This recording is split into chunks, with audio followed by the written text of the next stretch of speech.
પાલનપુર વિસ્તારમાં પાણીની ગંભીર સમસ્યાના નિરાકરણ માટે સરકારે 1600 કરોડ રૂપિયાની કસરા દાંતીવાડા પાણી પુરવઠા યોજના મંજૂર કરી છે। આ યોજનાના 3 તબક્કાનું કામ પૂર્ણ થઈ ગયું છે, જ્યારે ચોથો તબક્કો આગામી 15 દિવસમાં પૂરો થવાની જાણવા મળ્યું છે। પાલનપુરનો આ વિસ્તાર મુખ્યત્વે ખેતી અને પશુપાલન પર નિર્ભર છે, જ્યાં પાણીની ગંભીર સમસ્યા પ્રવર્તી રહી હતી। આ સમસ્યાના નિરાકરણ માટે ખેડૂતો અને 10,000થી વધુ મહિલાઓએ રેલી યોજી હતી અને જિલ્લા કલેક્ટરને રજૂઆત કરી હતી। આ ઉપરાંત સરકાર સમક્ષ પણ વારંવાર રજૂઆતો કરવામાં આવી હતી। આ યોજના દ્વારા પાણીની ઉપલબ્ધતા વધવાથી વિસ્તારની સમૃદ્ધિમાં નોંધપાત્ર વધારો થશે।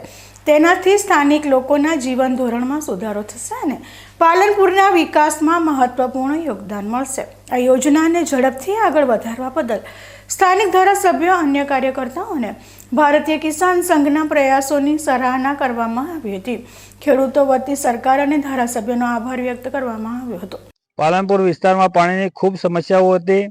સરકાર જોડે વારંવાર ખેડૂતોએ માગણી કરી હતી। પાણીની 10,000થી વધારે બહેનોએ પણ સરકાર જોડે માગણી કરી હતી અને સરકારે આ માગણીઓને ધ્યાનમાં રાખી અને 1600 કરોડની યોજના કસરા દાંતીવાડા લાઈન અમને આપી છે। એ લાઈનનો આજે અમે કુશકલ ઊભા છીએ।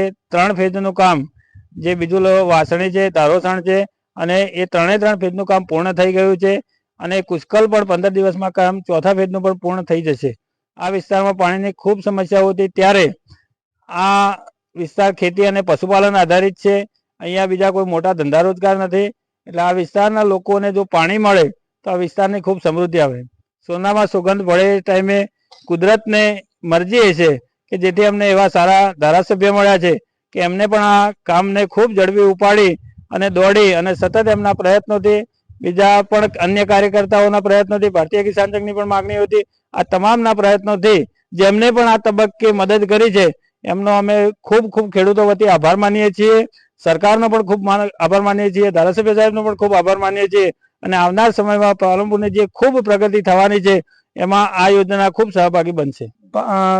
કસરા દાંતીવાડા પાઇપલાઇન દ્વારા જે પાલનપુર તાલુકાને પાણી પૂરું પાડવાની વાત હતી, સરકારે 1600 કરોડ જેટલી મોટી માતબર રકમ ફાળવી આ યોજનાને બનાવી છે અને આ ખેડૂતોના ઉપયોગ માટે, ખેતી માટે અને પશુપાલન માટે પાલનપુર તાલુકો વંચિત હતો પાણીથી, તો આ પાણી દ્વારા પાલનપુર તાલુકાના ખેડૂતો અને પશુપાલકો પોતાનું ખૂબ સારી રીતે કામ કરી શકશે। રોજગાર ધંધા ખૂબ સારી રીતે ઊભા થશે।